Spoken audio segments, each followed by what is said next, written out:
진짜로 그렇게 했더니 애굽 저적은 다 지금 장자가 죽지만 이스라엘 백성들 그 문설주의 피가 발라진 그 집에는 그 죽음이 닥치질 않았어요. 그런 것들이 한국에 들어오면서 동짓날 빨간 팥죽을 먹고, 그리고 아이를 낳으면 빨간 고추를 대문 앞에 달고, 어떤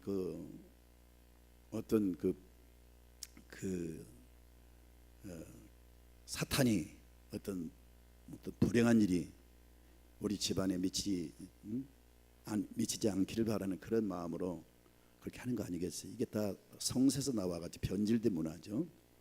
어떻든 비슷한 게 많은데, 특히 인사법에 있어서 그 이스라엘 백성들은 수천 년 동안 샬롬 이렇게 인사합니다.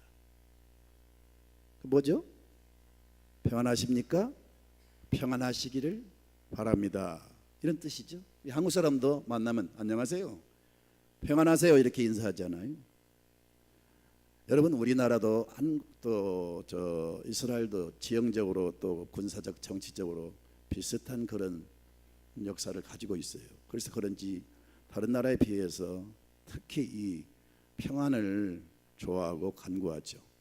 근데 어찌 우리나라뿐 아니라 이스라엘뿐 아니라 여러분, 세계 모든 민족이, 모든 나라가, 모든 족속이 다 평강을 사실은 원합니다.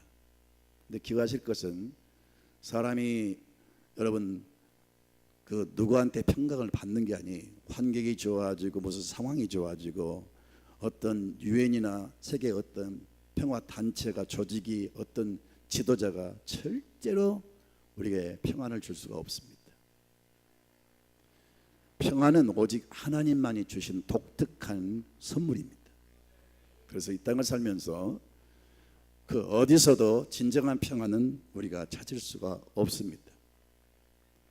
나폴레옹이 세인트 헬레나 고도에 그 유배를 갔잖아요. 죽기 전에 그런 말을 했어요. 오대양에 넘실거리는 바닷물은 세상 사람들의 눈물의 고임이고, 그 육대지에 부는 바람은 세상 사람들의 한숨소리다, 그렇게 표현을 했어요. 세계를 한때 지배하고 가장 큰 부와 명예와 권세를 쥐었던 그 사람도 마지막은 이렇게 불안해하면서, 두려워하면서, 고독하면서 세상을 떠났어요. 권력이 평안을 주는 게 아닙니다. 절대로 돈이 많다고 평안을 주는 게 아닙니다. 무슨 명예가 있다고, 무슨 사람들이 인기를 얻는다고, 재능이 있다고 절대로 그것이 평강을 보장하지 않습니다. 나는 수많은 사람들을 만나면서 제일 먼저 눈을 봅니다. 눈을 보면 다 보여요. 돈 많은 사람도 보면은 늘 불안해. 권력이 많은 사람일수록, 돈이 많은 사람일수록, 인기가 많은 사람일수록 사실은 더 불안해요. 노동자는 잠을 달게 잔다 그랬잖아요. 별것 없는 사람들은 오히려 더 평안하게 살아요. 그러니까 우리가 그렇게 추구하는 부나 권력이나 명예나 무슨 인기나 무슨 다른 것들이 우리에게 진정한 평안을 줄 수 없다는 겁니다. 오직 평안은 평화를 만드시고 주시는 하나님만이 우리에게 주실 수가 있어요. 이걸 꼭 기억하시기를 바랍니다. 우리 땅을 살면서 그 하나님 주신 평안을 어떻게 누릴 수가 있느냐? 여러분, 하나님이 우리에게 주시는 평안은요, 평안은 갑자기 내가 하나님 믿으니까 환경이 달라지고 그렇게 근심 걱정이 많았는데 그게 하루아침에 사라져버리고 아무 문제도 없고 아무 걱정도 없고 아무런 어떤 어려움도 없는 그런 평안이 아니에요. 하나님이 평안을 약속하지만 그 평강은 여러분, 우리가 살아가는 삶의 현장이 여전히 고난의 파도가 몰아치고 막 비바람이 몰아치고 막 폭풍 같은 그런 어려운 문제가 내 앞에 막 몰아쳐도 그것과 상관없이 그런 삶을 살면서도 그 모든 걸 초월해서 우리가 살아가는 평안이에요. 이해가 되십니까? 기도한다고 해서, 우리가 예수 잘 믿는다고 해서 갑자기 환경이 달라지고 삶에 문제가 하나도 없는 그런 삶으로 바뀌지는 않아요. 우리가 예수를 믿어도 신앙생활해도 여전히 우리 삶에는 어려운 일들이 생깁니다. 하지만 하나님이 평강을 주시면 과거에는 어려움들이 큰 어려움이었고 그게 힘들었고 고통스럽고 불행하고 슬프고 그랬는데 그런 것들이 여전히 나를 위협하지만 주님이 주신 평강은 그걸 이겨나갈 수 있는 힘이 됩니다. 그걸 지배할 수가 있어요. 그래서 세상을 살면서 똑같이 세상을 지금 살아가면서 어려움을 당하지만 그것과 상관없이 우리는 초월적인 평강을 누리면서 세상 사람이 누리지 못하는 진정한 평강을 누리면서 살아갈 수가 있어요. 주님이 주시는 평강은 바로 이런 평강입니다. 할렐루야. 비행기를 타보신 분은 경험하게 될 것입니다. 자, 며칠 전부터 막 설레는 마음으로 이제 여행을 떠난다. 비행기 타고 간다. 막 잠도 설치지 않아요. 그런데 하필이면 출국한 날 막 하늘이 새까맣게 구름이 끼고 바람이 불고 천둥 번개가 치고 완전히 망쳤어요. 여행을 포기할까? 그러면서 어쩔 수 없이 공항에 가서 비행기를 탑니다. 이륙할 때 바람이 거세게 붑니다. 여전히 비는 막 쏟아집니다. 하늘이 새까맣습니다. 그러나 그 비행기를 타고 이륙할 때 모든 사람이 막 두려워하고 그러지만 그 비행기가 쭉 이륙해가지고 구름을 뚫고 올라가서 여러분 그 비행기가 나를 때 밑에 새카만 구름이 끼고 있지만 그런 거 상관이 없어요. 오히려 그 새카만 구름이 이제 높이 올라가면 찬란한 햇빛에 이 구름이 하얗게 보이고 조금 전에 있었던 현상은 전혀 볼 수 없고 아주 평안하고 기쁘고 막 저절로 마음이 막 흥분이 되고 내 입에서 찬송이 나오는 거죠. 할렐루야. 세상을 살면 그래요. 여전히 막 먹장구름이 끼고 비바람 몰아칩니다. 하지만 우리가 하나님이 주신 평안을 받으면요 이걸 초월하고 나가는 거예요. 남이 모르는 하나님 주신 평강을 누릴 수 있는 겁니다. 성경은 말씀하기를 여호와를 앙망하는 사람에게 새 힘을 주시리니 독수리 날개치며 올라감 같을 것이요 모든 새는 구름 밑에서 영향을 받고 살아갑니다. 구름이 끼고 바람 불고 비가 오면 다 새들은 막 자기의 동지에서 자기 굴에서 막 숨어서 덜덜덜 떨고 있는 거예요. 그러나 독수리만큼은 그런 것에 개의치를 않아요. 구름을 뚫고 올라갑니다. 그리고 저 찬란한 햇빛을 받으면서 유유히 날개를 치면서 자기의 그 위상을 과시하면서 평화를 누리는 거예요. 하나님이 주시는 평화는 바로 그런 평안이에요. 현실은 너무 어려워요. 그러나 이것을 이겨나갈 수가 있습니다. 이것과 상관없이 고난과 환난과 문제와 상관없이 하나님이 주신 평강을 가지고 우리는 행복한 삶을 살아갈 수가 있는 거예요. 오늘 본문은 평안의 선포장입니다. 이 메시지를 들으면서 이 말씀을 들으면서 여러분 심령 속에 하나님이 약속하신 이 평안이 강물같이 흐르기를 축원합니다. 아멘. 내게 강 같은 평화 내게 강 같은 평화 내게 강 같은 평화 넘치네 할렐루야 내게 강 같은 평화 내게 강 같은 평화 내게 강 같은 평화 넘치네.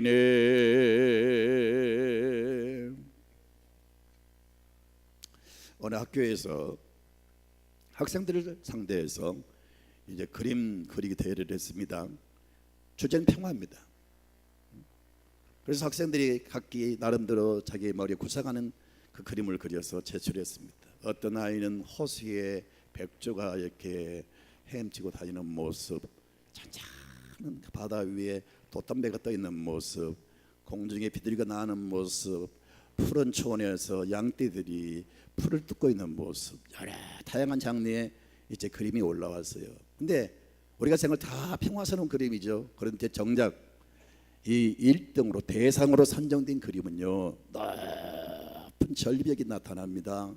저 밑에는 아주 거친 그 바위가 있고요 시냇물이 흐릅니다.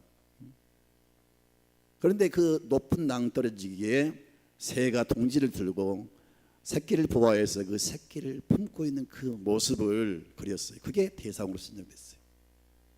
우리가 살아가는 세상은 여러분 그렇게 녹록지가 않아요. 얼마나 예상하지보다 문제가 많습니까?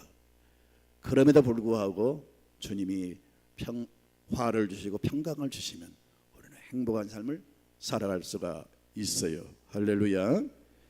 여러분 예수님께서 그런 말씀하셨어요. 십자가를 앞에 놓고 그런 말씀하셨어요. 나의 평안을 너에게 주노라. 내가 주는 평안은 세상이 주는 평안과 다르다 그랬어요. 마지막 이제 제자들과 이별을 앞두고 만찬을 베풀고 그 만찬 석상에서 그런 말씀하셨어요. 내가 너에게 평안을 주노라. 잠시 오면 예수님은 이제 끌려가고 그리고 십자가에 체형을 당합니다. 그런 위기 상황이 지금 전개되고 있어요. 그런 상황 속에서 그 두려워 떠는 제자들에게 평안을 너에게 주노라. 내가 주는 평안은 세상에 주는 평안과 다르다 그랬어요. 세상에 주는 평안은요, 돈이 많아졌어요. 내가 원했던 것이 이루어졌어요. 내가 그렇게 갖고 싶었던 어떤 아주 좋은 차를 내가 소유했어요. 내 꿈이 이루어졌어요. 막 좋아하지요. 그 기쁨은, 그 평안은요 잠시 있다가 사라집니다. 저 푸른 추원 위에 그림 같은 집을 짓고 임과 함께 살면 어쩌고 저쩌고 살아보세요. 여러분 하루만 살면 모기 때문에 당장 그만두고 싶어요. 얼마나 잡초도 많이 자라고 시골 살아보세요. 그 어디가 여러분 안전지대가 있고 어디가 평화를 보장합니까? 절대 이 땅에서는 없어요. 우리는 속고 있는 거예요. 무엇이 이루어지면 평안할 것 같죠? 그렇지 않다는 거예요. 시간 지나면 다 사라지고 조건이 이루어지지 않으면 다 떠나고. 그러니까 진정한 평안은 세상 것이 아니라 그건 다 속고 있는 거예요. 진정한 평안은 하나님만이 주실 수가 있습니다. 요한복음 16장 33절을 보면은 이것을 너에게 이르는 것은 너희로 내 안에서 평안을 누리게 하려 함이라. 세상에서는 너희가 환난을 당하나 담대하라. 내가 세상을 이기었노라. 세상은 환난이 많습니다. 그러나 내가 주는 평안을 가지고 너희는 담대하라. 내가 세상을 이긴 것처럼 너희도 이겨라. 그렇게 말씀하고 있는 거예요. 주님이 주신 평안을 얻으면 살만 납니다. 주님이 주신 평안을 얻으면 우리는 힘이 생깁니다. 용기가 생깁니다. 담대해집니다. 남이 가지 못한 세계를 갑니다. 일어서게 됩니다. 달리게 됩니다. 도전합니다. 그런 사람이 여러분 초월적인 힘을 발휘해서 남이 이루지 못한 세계를 이루어가는 거예요. 사실은 주님이 주신 기쁨과 즐거움과 평강이 우리의 힘의 힘. 오늘날의 특징 많이 먹는 겁니다. 옛날에 저는 어릴 때요 소고기를 딱 한 번 먹은 기억이 나요. 돼지고기는 명절 때마다 꽤 명절 잡아요. 그래가지고 집집마다 한 근씩 두 근씩 이렇게 이제 나눠줘가지고 돼지고기는 먹어봤는데 소고기는 딱 한 번 먹었어요. 그것도 우리 동네에 어떤 소를 기르는 사람이 대부분 시골에 이제 막 방목하잖아요. 막 산으로 보내잖아요. 근데 높은 산에 가서 이 소가 풀을 떴다가 이게 굴러버렸어요. 소가 죽었어요. 그래서 그걸 잡아서 동네 사람이 한 번씩 두 번씩 나눠서 먹은. 그렇게 소고기를 내 평생에 그렇게 한 번 먹었다니까요. 내 평생이 어릴 때. 그런데 여러분 요즘 소고기가 얼마나 많아요. 아무튼 어제 제가 김재원 목사님 그 아들 결혼식에 가가지고 보니까 저 강남에 뭐 어떤 호텔 그 뷔페인데 도대체 음식 종류가 몇 가지야. 세다가 그냥 그만둬버렸어요. 못 쓰겠더라고요. 너무 많아가지고. 많이 먹는데 한결같이 입에서 나오는 그 말은 아이고 피곤해. 아이고 피곤해. 뭘 했기에 피곤합니까? 뭘 했기에? 한 것은 많이 퍼본 것밖에 없지. 많이 먹는다고 사람이 힘이 생기는 게 아니에요. 적당히 먹어야 되지 너무 많이 먹어보세요. 얼마나 힘든지 몰라요. 그러니까 여러분 힘은 음식에서 나온 게 아니에요. 힘은 하나님 주신 이 평안이 바로 우리의 힘이에요. 이 기쁨과 즐거움 우리의 힘이에요. 그래서 바울 같은 사람은 얼굴이 깡마르고 여러분 금식하고 매맞고 막 여러분 고문당하고 투옥당하고 얼마나 그 죽음의 위기를 많이 넘깁니까? 그러나 그런 위기 속에서도 로마 군대가 막을 수가 없었어요. 이스라엘의 권력자들이 막을 수가 없었어요. 계속 방해하는 세력이 바울을 막을 수가 없었어요. 심지어 돌로 쳐서 죽은 줄 알고 성 밖으로 집어 던졌는데 바울은 툭툭 털고 일어나는 겁니다. 바로 그게 하나님 주신 힘이란 말이에요. 이 힘의 근원은 바로 평안입니다. 이 평안을 주신다고 말씀하고 있어요.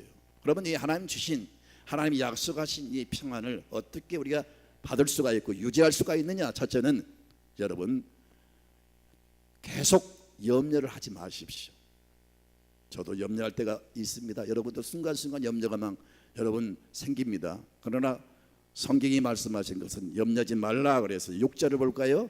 아무것도 염려하지 말고 그랬어요. 우리가 이 두려움에서 벗어나야 됩니다. 여러분, 순간순간 성직자도, 기도를 많이 한 사람도 순간순간 위기 앞에서 염려가 생겨요. 그걸 지금 우리 하나님이 정죄하고 지적한 게 아니고 지속적인 염려를 말한 거예요. 계속 그걸 염려하면서 거기에 묶여있고 포로가 돼가지고 벗어나질 못하고 있다는 거예요. 염려가 딱 닥치면 막 부정해버리고요. 빨리 탈피하세요. 막 잡념이 생기고 염려가 생기면 다른 것을 하세요. 성경을 읽는다든지 다른 일을 열심히 부지런히 하세요. 가만히 막 염려하면 계속 염려는 괴물처럼 커져가지고 나를 막 덮습니다. 벗어날 수가 없어요. 염려에서 벗어나지 못하면 진짜 인생 불행해지는 거예요. 그러니까 염려를 오래 하지 말라는 거예요.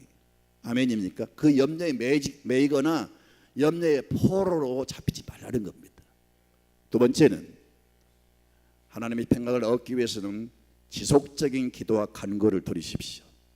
6절을 볼까요? 다시 시작. 아무것도 염려하지 말고 다만 모든 일에 기도와 간구로 너희 구할 것을 감사함으로 하나님께 아뢰라.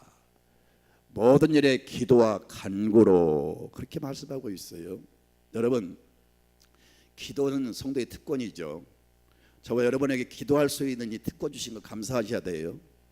아무리 내 친구가 부자여도, 아무리 어떤 일가 친척이 지인이 이 땅에 거부로 살아도 남에게 가서, 심지어 친구라 할지라도 남에게 가서 손 벌리는 거 도와주세요, 이 말을 하기가 힘든 거예요. 그러나 하나님의 자녀들은 부유하신 전능하신 좋으신 하나님 앞에 언제든지 당당하게 하나님 주시옵소서 이렇게 구할 수 있는 기도의 특권을 주셨어요. 사람에게 손 벌리는 그런 초라한 모습 취하지 마시고요, 하나님 앞에 당당히 기도하시길 바랍니다. 나는 아무것도 한 게 없지만 내가 하나님의 자녀이기 때문에 당당하게 하나님 앞에 기도할 수가 있어요. 이 특권을 주셨단 말이에요. 근데 우리가 기도하면 이것만 생각해요. 하나님 앞에만 구하는 것, 그것만 기도라고 생각합니다. 기도의 정의, 기도에 대해서 많이 들으셨죠? 기도는 뭐 영혼의 호흡이다, 기도는 하나님과 대화하는 것이다, 기도는 천국문을 여는 열쇠다, 기도는 만사를 변화시킨다 등등 기도에 대한 수식어가 참 많습니다. 근데 다양하게 말씀하신 이 말들이 틀린 건 아니에요. 그러나 진정한 기도의 정의는요, 기도는 뭐냐? 하나님께 나아가서 하나님을 바라보는 거예요. 기도는 하나님을 바라보는 거예요. 땅만 보고 살다가, 주변 환경만 보고 살다가, 나를 위협하는 어떤 그 비바람 폭풍우를 바라보고 살다가 고개를 들고 하나님을 주목하는 것이 기도예요. 아멘. 하나님이 살아계시고 지금 내 앞에 내가 지금 어려움을 당하는 현장에 지금 계신다. 그분이 나를 돕기 위해서 지금 나와 함께 하신다. 이걸 믿음으로 의식하면서 그 하나님을 내 신령한 눈으로, 마음의 눈으로, 믿음의 눈으로 바라보는 거예요. 이게 기도예요. 계속 하나님을 내 믿음의 눈으로 바라보면서 세상을 바라보면, 얼마 전까지는 땅을 바라보고 환경을 바라보고 살던 사람이 그것 때문에 두려워서 쩔쩔매었는데 하나님을 딱 바라보면요, 이게 아무것도 아닌 것처럼 느껴져요. 그렇게 나를 대적하고 위협하는 그 무서운 세력이 전능하신 하나님을 바라보면요, 이것이 작게 보여요. 작게 보여. 아무것도 아닌 것처럼 보여요. 그래서 이것이 여전히 나를 위협하지만 과거에는 이것이 큰 두려움의 대상이었는데 이제는 아니라는 거예요. 그래서 우리는 그걸 막 밟고 나갈 수가 있다 그 말입니다. 기도가 바로 그런 역사가 일어납니다. 하나님을 바라보면 용기가 생기고 담대해집니다. 왜 기도를 하면서 한숨 쉬고 왜 기도를 하면서 계속 환경을 바라보십니까? 그 숙인 머리를 두고 여호와를 바라보십시오. 기도는 바로 하나님을 바라보는 거예요. 간구는 뭐냐? 간구. 어떤 사람은 간절히 기도하는 게 간구다. 간절히 기도하는 게 뭐냐? 간이 절절절절 막 움직일 정도로 기도하는 게 간절히 기도하는 것이다. 일리가 있지만 간절히 기도한다고 하는 것은 어떤 사람은 막 소리를 지르는 거죠. 그래. 이것이 간절히 기도하는 것이다 생각을 해요. 물론 간절히 기도하다 보면요 막 소리가 커집니다. 그럴 수가 있어요. 근데 그것이 간절히 기도하는 건 아니에요. 간절히 기도하는 것은 뭐냐? 한마디로 말하면 지속적인 기도입니다. 지속적인 기도. 손 들고 기도하고 무릎 꿇고 기도하고 이것이 간절한 기도가 아니고 변함없이 지속적인 기도. 할렐루야. 지금 막 기도하는데도 문제가 생기고 어려운 일이 생겨요. 그러나 그것 때문에 기도를 포기하고 결국은 다시 그 옛날로 돌아가고 그게 아니고요. 기도는 현재 내가 어려운 일을 당해도 나를 위협해도 여러 가지 막 비방하니 뭐라 쳐도 그런 걸 의식하지 않고 계속 하나님께 기도하는 겁니다. 지속적인 기도, 이게 간절한 기도예요. 여러분 기도가 뭐냐면요, 이렇게 기도하다 보면요 하나님을 알게 돼요. 아멘. 믿음이 생겨요. 하나님의 임재를 경험하게 돼요. 하나님 앞에 점점 내가 막 가까이 나가게 돼요. 하나님의 마음과 뜻을 알게 돼요. 그래서 이 좋으신 하나님을 내가 마음으로 영적으로 체험하면서 이 기도하는 순간에 이런 염려, 걱정, 근심이 전혀 나를 위협하지 못해요. 위협할 수가 없어요. 여전히 다가와도 나를 넘어뜨리지 않습니다. 못합니다. 그런 힘이 없어요. 기도를 하면서 하나님과 이렇게 교통이 이루어지고 관계가 이루어지는 거예요. 그러면서 하나님의 은혜가 임하고 하나님이 평안을 주시고 그러면서 막 새 힘이 생기면서 이 주변의 모든 것을 이겨나갈 수가 있는 겁니다. 그래서 끈질기게 계속 하나님을 의식하면서 바라보면서 계속 기도하면요 우리 자신에게 세상을 이기는 힘을 주시고 두려움과 모든 근심을 이겨나갈 수 있는 힘과 능력을 공급받습니다. 그래서 우리가 여러분 샘을 얻어서 승리할 수가 있는 거예요. 그러니까 기도를 쉬지 마세요. 여러분 하나님이 보이지 않고 자꾸 세상이 보이는 것은요 믿음이 없는 거예요. 내가 지금 믿음이 없다는 증거를 지금 보이고 있는 거예요. 하나님을 바라보는 사람은 세상에 두렵지가 않습니다. 하나님이 내게 평안을 주시면 아무것도 문제가 안 됩니다. 다 이겨나갈 수가 있어요. 근데 기도를 통해서 주님과 깊은 영적인 교제가 이루어지면서 이런 평강이 임하는 겁니다. 아멘입니까? 기도하면 즉각 응답을 주시는 경우가 있어요. 근데 저도 목회 사역 속에서 많은 병자들이 나왔고 막 기적이 나타났어요. 저도 깜짝깜짝 놀랄 일들이 나타납니다. 근데 어떤 경우는 참 믿음도 좋고 참 성실하고 참 사람이 좋은 사람인데 객관적으로 볼 때 그런데 그분이 지금 아버지 굉장히 큰 지금 병으로 고생하고 있어요. 주여 이 사람을 이 권사님을 우리 집사님을 치료해 주십시오. 어떤 때는 막 즉각 치료해 주시는데 치료가 안 되는 거예요. 그래서 막 기도하는 저도 굉장히 염려가 되고 하나님 왜 제 기도를 안 들어주십니까? 하나님을 향해서 막 항의도 하고 이게 뭡니까? 하나님 들어주셔야죠. 근데 하나님이 그런 응답을 주신 적이 있어요. 내 마음속에 확신으로 이 사람은 지금 응답을 주면은 하나님 멀리할 사람이라는 거예요. 우리는 여러분 기도의 정의가 하나님 내가 소원을 놓고 기도 들어주신다 이것만 생각하죠. 하나님 무슨 자판기입니까? 여러분의 욕심대로 여러분이 구하는 대로 막 즉각 응답해 주시는 그런 하나님이십니까? 물론 때로는 하나님 판단하시고 즉각 주시는 경우가 있어요. 그런데 즉각 주면은 그 길로 하나님과 멀어요. 예를 들어서 하나님 10억을 주시옵소서. 10억을 주셨어요. 하나님 잘 믿을 것 같죠? 천만의 말씀이에요. 그 돈 가지고 하나님과 멀어집니다. 하나님 즉각 주시면 여러분 그걸로 하나님 앞에 더 나가질 않아요. 그 주님이 주신 것을 가지고 딴짓하는 거예요. 그래서 하나님이 지금 즉각 줘봐야 별 의미가 없어요. 하나님이 지연작전을 쓰면서 오래 지속적으로 기도하게 만들면서 먼저 자신을 변화시키는 거예요. 아멘입니까? 기도하는 그 사람의 그 속사람을 새롭게 하고 죄를 끊고 모든 부정한 것을 버리게 하고 점점점 옛사람이 사라지고 기도하면서 지속적인 하나님과의 교통과 관계를 통해서 내가 하나님을 닮게 되는 하나님이 원하는 코드가 맞는 사람으로 나를 바꾸고 가시는 거예요. 그래서 내가 그렇게 기도해도 응답이 안 되는 것도 축복이에요. 그런 경우는 하나님이 나에게 무엇을 원하느냐? 너는 더 가까이 내게 나아오라. 내가 원하는 것은 너는 지금 이걸 원하지만 내가 너의 그 소원을 지금 이루어져 너는 그만둘 것이다. 대신에 지연을 시키면서 계속 만지신 거예요. 계속 그 사람 변화시키시는 거예요. 그래서 오랜 하나님과의 관계 속에서 내가 새로운 사람으로 거듭나면서 하나님이 판단하실 때 너는 됐다. 너는 됐다. 하나님 인정하시는 거예요. 그러면 그 다음에 하나님이 엄청난 은혜와 복을 주세요. 아멘입니까? 이런 신앙의 경지까지 들어가야 됩니다. 깊은 바다에서 선책을 띄우며 그 깊은 바다에서 영업하는 사람은 하나님의 기사와 이적을 본다고 했어요. 깊은 바다에서 선책을 띄며 고기를 잡는 사람들은 엄청난 고생합니다. 파도와 싸웁니다. 여러분 어떤 경우는 파도가 너무 세가지고요 원양어선이 막 이렇게 쪼개져버린 중간이 그냥 갈라져버린 경우가 있어요. 그런 파도와 싸우면서 그물을 치고 고기를 잡아야 고래를 잡고 여러분 참치를 잡고 그런 거 아니겠어요?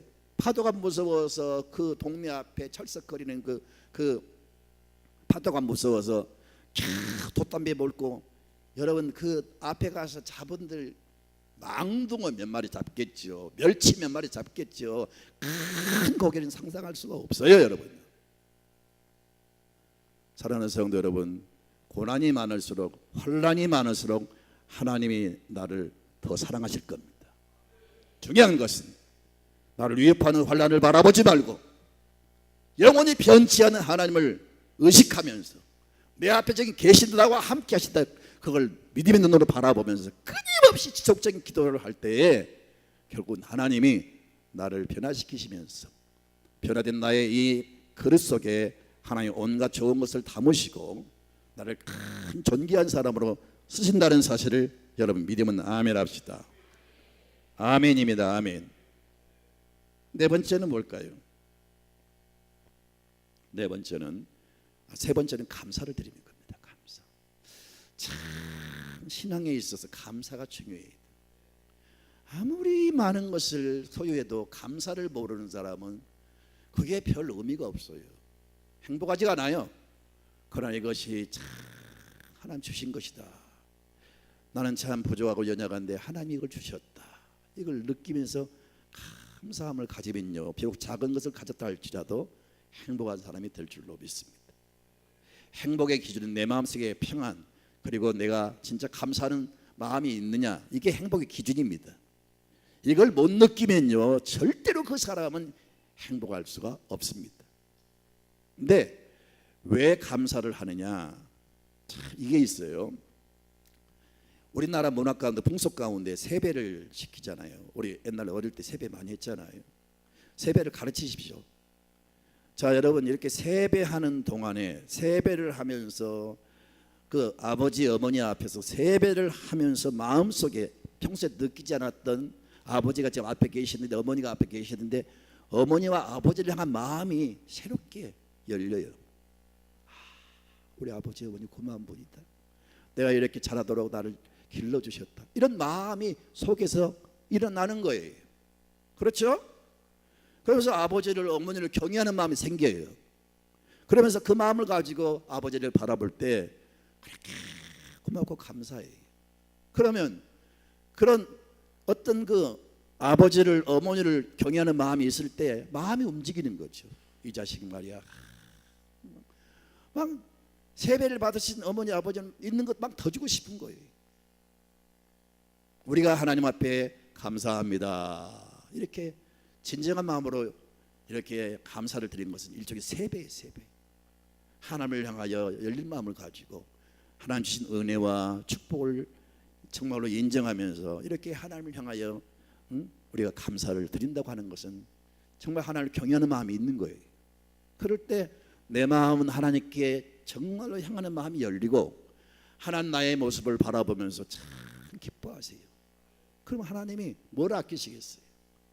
맨날 주시옵소서 주시옵소서. 신앙생활 목적도 무엇을 먹을까 무엇을 마실까 이 땅에서 어떻게 잘 될까 여기에 포커스를 맞추고 이것이 안 되면 하나님만 원망하고 금방 그냥 신앙이 시험 들고 제발 그런 어린아이의 수준에서 벗어나시기 바랍니다.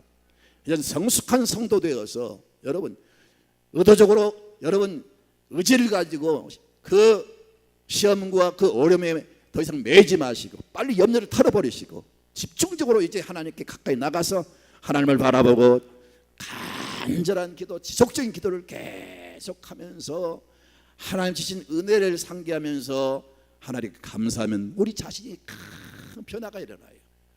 변화가 일어나면서 하나님이 놀라운 은혜를 그 위에 부어주실 줄로 믿습니다. 아멘입니까?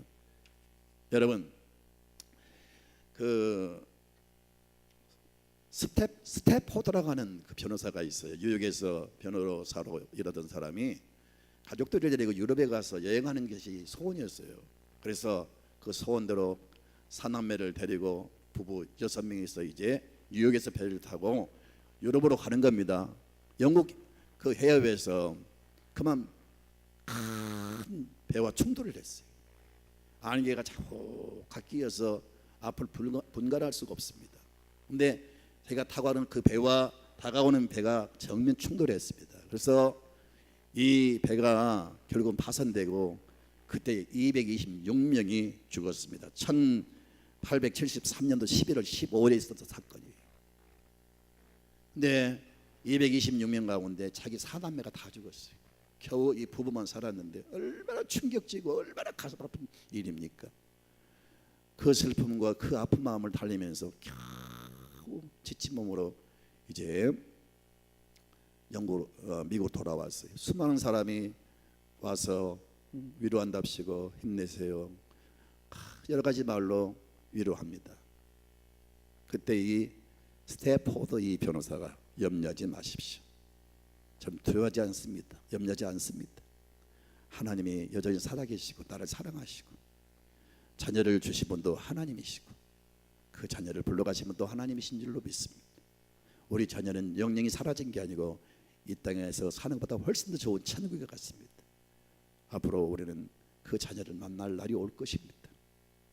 이러면서 오히려 자기를 위로하러 왔던 사람을 격려하고 위로하면서 보냈어요. 다 떠난 다음에 하나님 앞에 조용히 기도하는데 큰 기쁨이 평화가 막 치밀어 오르는 겁니다. 그때 바로 그 하나님 주신 평안 속에 취해가지고 즉석에서 만든 찬양이 우리가 그렇게 많이 부르는 찬양입니다. 우리 한번 부르겠습니다.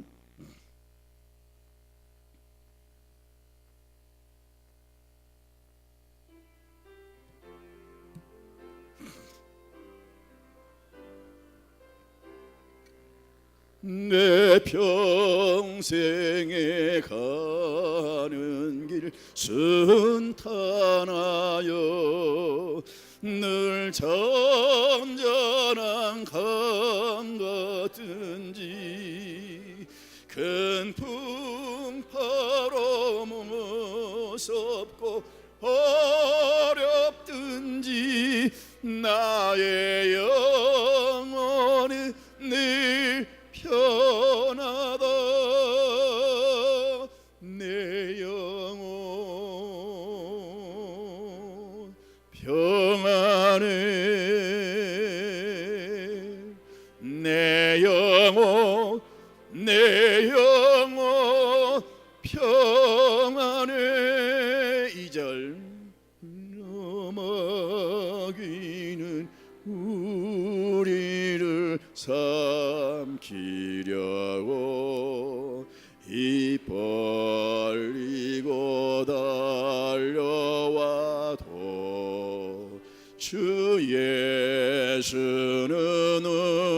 우리의 대장 되니 끝내 싸워서 이기리라.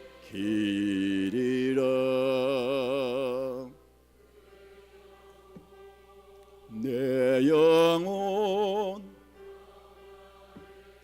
평안해, 내 영혼 내 영혼 평안해.